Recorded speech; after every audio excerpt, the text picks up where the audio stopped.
Hello students. देखिए आज हम इस वीडियो में क्लास 12th का जो हमारा चैप्टर चल रहा था वेक्टर, तो हम उसकी 10.3 एक्सरसाइज के लिए इंट्रोडक्शन करने वाले हैं। इससे पहले वाली वीडियो में हमने 10.2 का इंट्रोडक्शन और एग्जांपल्स कराए थे, क्वेश्चंस आपको होमवर्क में दिए थे। तो अब देखिए आज हम इसमें केवल ओनली इंट्रोडक्शन करेंगे। जो इसके एग्जाम्पल्स हैं और जो क्वेश्चंस हैं वो हम नेक्स्ट वीडियो लेकर के आएंगे 10.3 की। ये थोड़ा सा इंपॉर्टेंट है आपका, तो इसको अच्छे से कवर कर लेना, क्योंकि इसमें से अच्छे खासे क्वेश्चन आपके एग्जाम में आ जाते हैं। ठीक है, तो ओनली इंट्रोडक्शन है इसमें आज। देखिए हमें आज इसमें सीखना है डॉट प्रोडक्ट और क्रॉस प्रोडक्ट। ठीक है, तो पहले हम बात करते हैं डॉट प्रोडक्ट और scalar product of two vectors क्या होती है। ठीक है, तो देखो हम फर्स्ट ऑफ ऑल कह रहे हैं ए डॉट बी हमें निकालना है। ए डॉट बी का मतलब है डॉट लगा दिया हमने और हमारे पास दो वेक्टर हैं, एक वेक्टर ए है और एक वेक्टर बी है। तो ए डॉट बी जो हम निकाल रहे हैं, देखिए ये वेक्टर ए है ये बी है और इनके बीच में जो है एक एंगल है आपका थीटा। तो आपका ए डॉट बी क्या होता है, mod of A mod of B cos theta. ठीक है, तो आप इसको याद रखेंगे।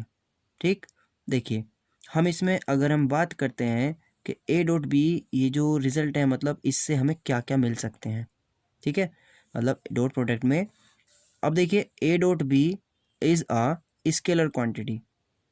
जब हम इसको सोल्व करेंगे तो हमारा जो आंसर आएगा वो एक स्केलर क्वांटिटी आएगा। ठीक है, जबकि जब हम क्रॉस प्रोडक्ट करते हैं तो हमारा वेक्टर क्वांटिटी आता है और यहाँ पर क्या आता है, डॉट प्रोडक्ट से हमें स्केलर क्वांटिटी मिलता है। तो जिसके रिजल्ट हैं वो हम याद कर रहे हैं, एक बार रिजल्ट देख रहे हैं। अब देखिए if theta is equal to आपका क्या हो जाए जीरो, तो कोस जीरो की वैल्यू कितनी होती है, कोस जीरो आपका 1 होता है। ठीक है, तो ए डॉट बी आपका ओनली क्या रह जाएगा, mod of A mod of B. ठीक है, लेकिन अगर आपका थीटा 180 होता है तो भी आपका ये क्या रह जाएगा, जीरो हो जाए 180 हो जाए ए डॉट बी, क्योंकि 180 की वैल्यू भी कितनी होती है 1, तो भी आपका क्या है ये मोड ए मोड बी। ठीक है, तो देखो इससे एक रिजल्ट निकाला। ठीक, क्या कि अगर आपका देखो हमने इसमें कहा कि ए डॉट बी बराबर जीरो, सपोज करो कोई क्वेश्चन है कि ए डॉट बी यानी डॉट प्रोडक्ट आपका जीरो आ जाए, तो डॉट प्रोडक्ट जीरो होने के आपके टू रीज़न हो सकते हैं। पहला रीज़न कि इन दोनों वेक्टरों में से कोई जीरो हो जाए। देखो पहला रीज़न है कि आपका देखो हमने यहाँ थीटा की वैल्यू जीरो ली तब ये जीरो नहीं आ रहा है। ठीक है, तो हम इसका रीज़न ढूंढ रहे हैं कि ए डॉट बी बराबर अगर जीरो आ रहा है तो वो किस किस केस में आ सकता है। देखो वेक्टर ए जीरो हो जाए या वेक्टर बी जीरो हो जाए तब ये जीरो हो सकता है, या इसका दूसरा जीरो होने का रीज़न है कब, जब कोस थीटा आपका जीरो हो जाए। अगर कोस थीटा की वैल्यू जीरो आती है तो भी तो ये जीरो आ जाएगा, ए डॉट बी जीरो। तो दो कंडीशन हुई कि वेक्टर कोई सा जीरो या एक कोस थीटा जीरो। ठीक है, अब ये जीरो कब होता है कोस थीटा, जब आपका थीटा इज इक्वल टू 90 होता है, क्योंकि थीटा 90 तो कोस 90 की वैल्यू कितनी होती है जीरो, यानी पाई/2। और ये कब हो सकता है, हम कह रहे हैं थीटा 90, और थीटा 90 का मतलब क्या समझते हैं आप, कि कोई भी आपके पास में दो वेक्टर हैं और दोनों वेक्टर कैसे हो जाएं, वे परपेंडिकुलर हो जाएं। ये वेक्टर ए है और ये वेक्टर बी है, वो इनके बीच का थीटा 90 डिग्री हो जाए तो ये वेक्टर परपेंडिकुलर हो जाएंगे। तो इसका मतलब ये हुआ, अगर आपको किसी क्वेश्चन में कहा जाए कि प्रूव दैट के टू वेक्टर और परपेंडिकुलर, तो आप क्या प्रूफ कर दें वहाँ पर कि A dot B is equal to zero. अगर ये जीरो आ गया तो आप कह सकते हैं कि ए वेक्टर बी वेक्टर परपेंडिकुलर होंगे। ठीक है, यानी अगर डॉट प्रोडक्ट उनका जीरो आ रहा है तो वो परपेंडिकुलर है। ठीक है, अब देखिए कुछ हमारे पास में जो हम बात कर रहे थे आई जे के, तो आई डॉट जे कर रहे हैं, तो आई जे हमने दो वेक्टर लिए हैं। आई जे के आपको बताया था डायरेक्शंस होती हैं, आई होती है एक्स, जे वाई, के जेड, इस तरह से। तो आई जे के लिए हमने, तो आई जे के में क्या होगा, मोड आई मोड जे और कोस, ये तीनों के तीनों हमारे ऑलवेज क्या होते हैं, परपेंडिकुलर होते हैं। तो कोस 90 कितना होगा, कोस 90, कोस 90 हो जाएगा हमारा जीरो। ठीक है, तो आंसर आ गया जीरो। तो इसका मतलब आई डॉट जे हमेशा क्या होगा, जीरो। तो इसका मतलब तो ये है, अगर हम आई डॉट जे की जगह जे डॉट के निकालें, ये भी क्या आएगा ऑलवेज जीरो। और अगर हम इसकी जगह के डॉट आई निकालें, भाई आई जे ले लें, जे के ले लें या के आई ले लें, तो ये सब क्या होंगे, आपस में जीरो होंगे। क्यों, क्योंकि इनके बीच का एंगल कोस थीटा 90 जीरो होता है। ठीक है, लेकिन अगर हम आई डॉट क्या करें, यहाँ देखो आई डॉट आई, आई का आई में ही निकाल रहे हैं, तो आई डॉट आई का मतलब क्या हुआ कि एंगल है उनके बीच का जीरो, कोस जीरो की वैल्यू होती है 1, तो आपका आई डॉट आई आएगा 1 सोल्व होकर के। ठीक है, तो आपको ध्यान रखना है कि आई डॉट आई हो, जे डॉट जे हो, के डॉट के हो, इज इक्वल टू 1 होता है। लेकिन आई की जे में, जे की के में, के की आई में इक्वल टू 0 होता है। तो ये आपको इंपॉर्टेंट पॉइंट्स याद रखना है, ये यूज़फुल है, ठीक है। क्या यूज़फुल है कि अगर आई डॉट प्रोडक्ट के अंदर सिमिलर, अगर आपके पास में आई डॉट आई है, जे डॉट जे, के डॉट के, तो 1 होता है, और I dot J, J dot के डॉट आई आपका 0 होता है, ठीक है। देखिए जैसे ए वेक्टर है, बी वेक्टर है, ठीक है। आप ए डॉट वी निकाल रहे हैं, आपने सोल्व किया, तो क्या करेंगे, इसको सोल्व कैसे करते हैं, हमें क्वेश्चन सोल्व करना आना चाहिए। आई जे के हैं, इसमें 2 आई जे के हैं, तो होगा क्या, आपको इसमें फ़िलहाल हम डायरेक्ट बता रहे हैं। जब आपने इस आई वाले की आई वाले के साथ डॉट प्रोडक्ट की होगी, तो 2 1 ज़ा तो 2 है, अब आई डॉट आई हुआ होगा, आई डॉट आई आपका क्या बन जाएगा, आपका आई डॉट आई 1, तो 2 1 ज़ा 2 ओनली, ठीक है। जब आप जे आई वाले की जे में कर रहे होंगे, तो आई डॉट जे तो 0, उसकी वजह से ये भी 0 फैक्टर ये वाला, आई की के में करेंगे तो भी 0, ठीक है। तो हम क्या करते हैं, जब डॉट प्रोडक्ट हमें करना होता है, तो तब हम केवल उन वेक्टर्स में जो आई वाला है उसकी आई में कर देते हैं, जे वाले की जे में कर देते हैं, के वाले की के में कर देते हैं, क्योंकि बाकी सब 0 हो जाते हैं, तो हम अदर प्रोडक्ट को नहीं दिखाने, यानी इसको हम इन सब के साथ नहीं दिखाते, इसको भी सबके साथ नहीं दिखाते, और इसको भी नहीं दिखाते, ओनली आई आई में, जे जे में, के में दिखा देते हैं, ठीक है। तो हम देखेंगे आई आई में करेंगे 2 हो जाएगा, जे जे में करेंगे -7 हो जाएगा, के में करेंगे -3, सोल्व होके आ गया -8। तो आपको सिंपली सोल्व करना है, ठीक है। अब देखिए अगर हम ए डॉट ए ही करने लगें, तो ए डॉट ए का मतलब है थीटा की वैल्यू 0 है, थीटा की वैल्यू 0, कोस 0 1, तो आपका क्या हो जाएगा, फॉर्मूले से ही कर रहे हैं हम, ए डॉट ए बराबर, ये मोड है, मोड ए, मोड ए का मतलब क्या होगा, मोड ए का स्क्वायर। इसका मतलब ये हुआ कि आप जब ए डॉट ए करते हैं तो वो आपका मोड ए का स्क्वायर हो जाता है, ठीक है। आप इसको ऐसे राइट कर सकते हैं, ये याद रखना, ये आगे यूज़फुल है। हम इसको कहीं पर अगर ये लिखा हुआ होगा तो उसको ये लिख सकते हैं, और ऐसा है तो हम उसको ऐसा लिख सकते हैं। ये हमारा जो थ्योरम टाइप के कुछ क्वेश्चंस होते हैं आपके प्रूव करने वाले, उनमें यूज़फुल पॉइंट है आपका, ठीक है। तो इस पॉइंट को याद रखना। अब देखिए हम यदि एंगल निकालना हो हमें दो वेक्टर के बीच में, ठीक है, दो वेक्टर के बीच में एंगल ड्रॉ कर रहे हैं, तो दो वेक्टर के बीच में एंगल जो भी हमने फॉर्मूला पढ़ा था उसी से हो जाएगा, A dot B is equal to A mod B cos theta है, तो cos theta is equal to A upon में आ जाएगा बस, ठीक है। अब देखिए कुछ प्रॉपर्टीज़ हैं डॉट प्रोडक्ट की, कि इसमें कम्यूटेटिव लॉ होल्ड होता है, बिल्कुल होता है, A dot B is equal to B dot A होता है। क्या इसके अंदर एसोसिएटिव लॉ होल्ड होता है, ये भी होता है, ए डॉट बी प्लस सी है, तो आप क्या कर देंगे, ए डॉट बी कर देंगे और ए डॉट सी कर देंगे और प्लस कर लेंगे, ठीक है। क्या इसके अंदर में कॉन्स्टेंट से मल्टीप्लाई करें, ए डॉट बी करें, तो क्या होगा, चाहे आप एक काम करो, पहले के की ए में मल्टीप्लाई कर लो तब डॉट प्रोडक्ट कर लो, कोई दिक्कत नहीं है, या आप एक काम कीजिए के की मल्टीप्लाई बी में कर लीजिए तब डॉट प्रोडक्ट कर लीजिए, तो भी कोई दिक्कत नहीं है, या के को ऐसे रखिए पहले ए डॉट बी कर लीजिए, ठीक है, आप ऐसे कर सकते हैं। अब देखिए इसके अंदर में एक आपके पास में आता है projection of a vector on a line, ठीक है, यानी किसी लाइन का प्रोजेक्शन कैसे निकालते हैं, आपको क्वेश्चन मिलेगा projection of a vector A on B, मतलब आपको ए का प्रोजेक्शन निकालना है ऑन बी पर, ठीक है। तो आप कैसे निकालेंगे, तो देखिए पहले आपको एक बार डायरेक्ट फॉर्मूला बता देते हैं।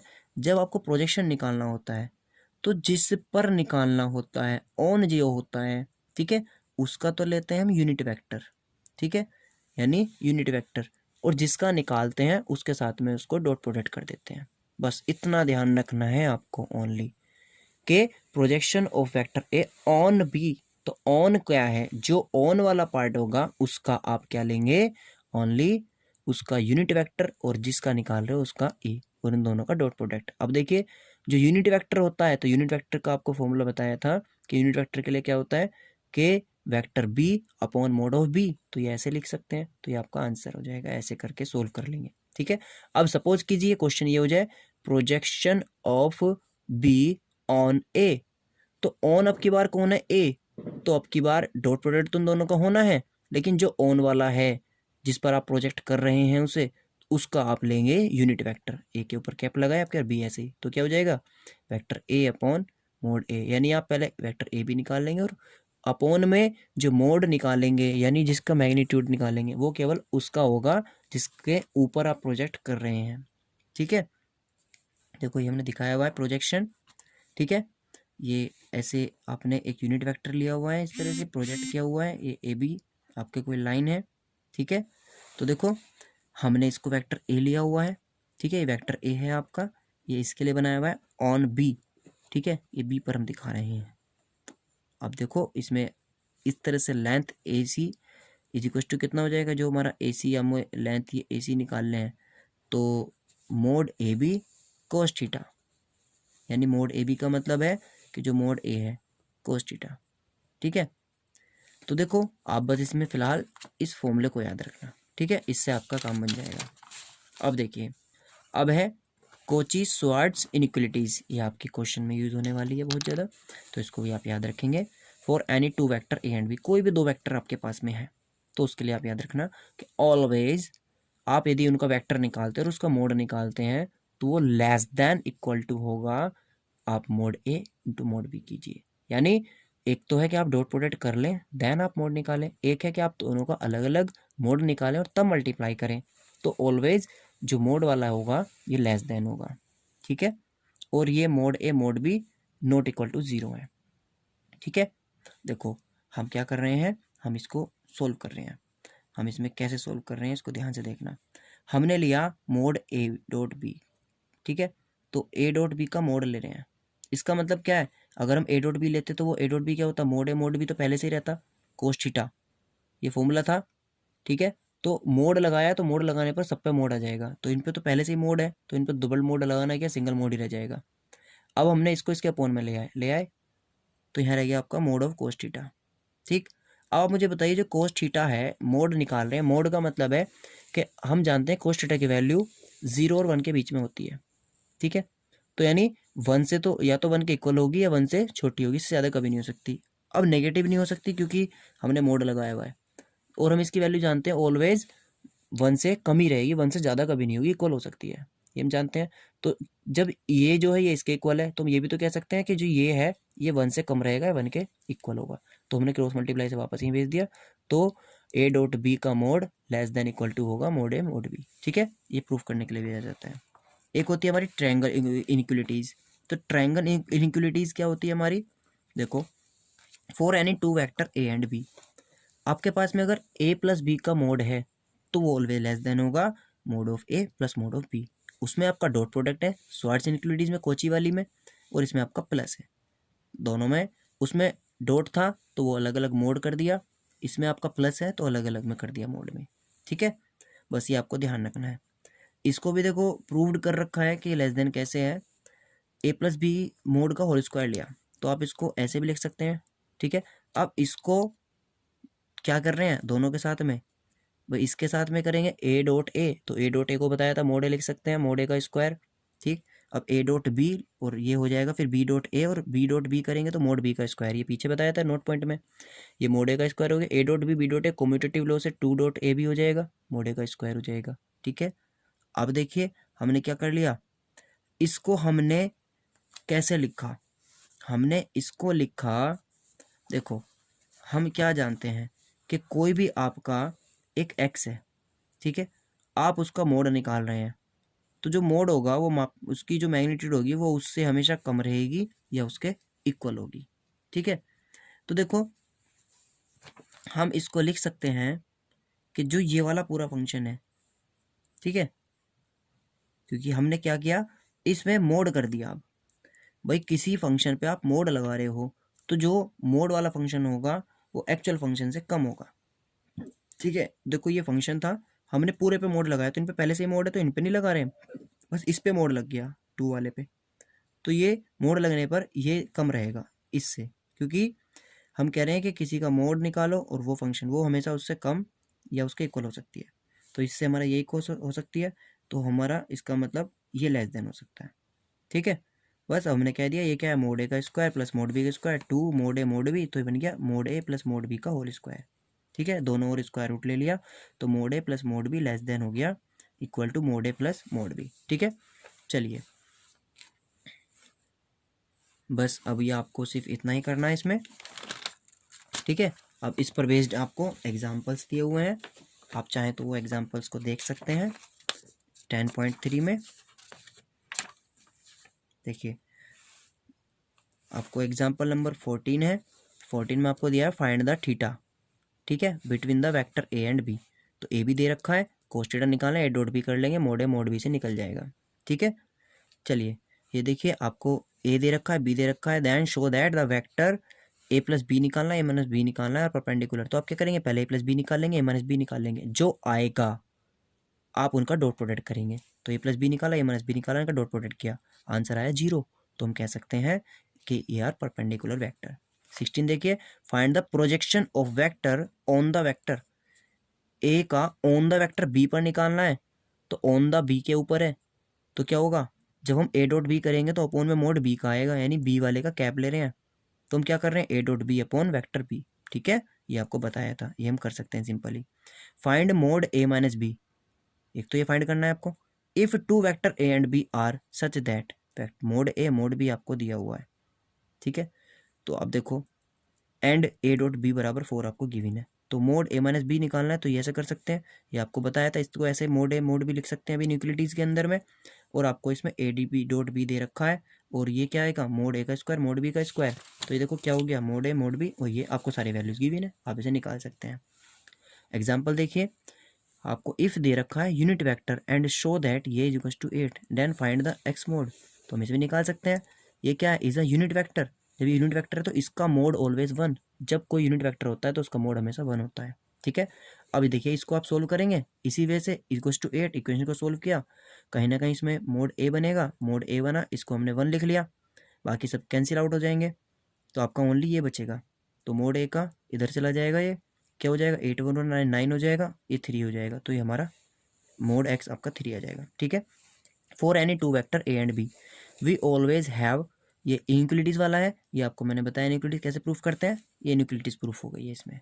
ठीक है, इसके बाद में ये ट्रायंगुलर लॉ है, जो ट्रायंगुलर लॉ मैंने आपको भी उसमें क्वेश्चन में एग्जांपल में बताया था, ये वही चीज़ यहाँ पर दोबारा से कर रखी है। ठीक है, तो आप इसे देख लेंगे।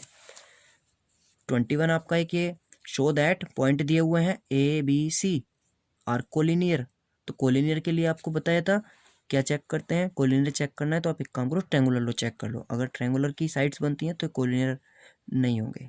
ठीक है, और अगर देखो कोलिनियर चेक करने के लिए एक प्रोसेस और भी है, मान लीजिएगा एक लाइन है, ठीक, और इस लाइन पर एक पॉइंट ये है, एक पॉइंट ये है, एक पॉइंट ये है, तीनों कोलिनियर होंगे कब, मान लीजिए ये ए है, ये बी है और ये सी है, ए बी निकालो, बी सी निकालो और ए सी निकालो, यानी ए बी सी और ए सी। अब क्या करो, a C is equals to A B plus B c check कर लो, अगर ये आ गया तो कह दोगे कोलिनियर है, क्योंकि पूरी लाइन इज इक्वल्स टू दोनों के सम के इक्वल। तो हम पहले ए बी निकालेंगे, ए बी निकालने के लिए क्या करेंगे, बी माइनस ए करेंगे, ठीक है, ए बी निकल जाएगा, बी सी निकालेंगे, सी माइनस बी करेंगे, ए सी निकालेंगे, ए बी सी और ए सी तीनों निकाल लिए मैंने, ए बी सी और ए सी, यही जो मैंने इसमें बताया आपको। और हम क्या कर रहे हैं, ए सी का मोड, सबके मोड निकाले, मोड निकालने पड़ेंगे, मैग्नीट्यूड तो हमें चेक करेंगे इनकी values, A C equals to A B plus B C, वो हमारा सोल्व होके आ रहा है, तो इसलिए हम क्या कह सकते हैं कि hence A B C are collinear. ठीक है, तो देखिए हमने इस वीडियो में एग्जाम्पल भी साथ में कर लिए। ठीक है, अब नई वीडियोस के लिए नहीं बनानी पड़ेगी, अब 10.4 के लिए बनाएंगे, तो आप इसमें इसके क्वेश्चंस सेल्फ करके देखना, टोटल क्वेश्चन इसी पर बेस्ड है जो हमने भी किया है सिंपली। ठीक है, तो आपको ये करके देखने हैं। ठीक है, कुछ क्वेश्चंस रह जाएंगे तो कमेंट में बता दीजिएगा, मैं उनके सॉल्यूशन आपको बता दूंगा। Okay, thank you.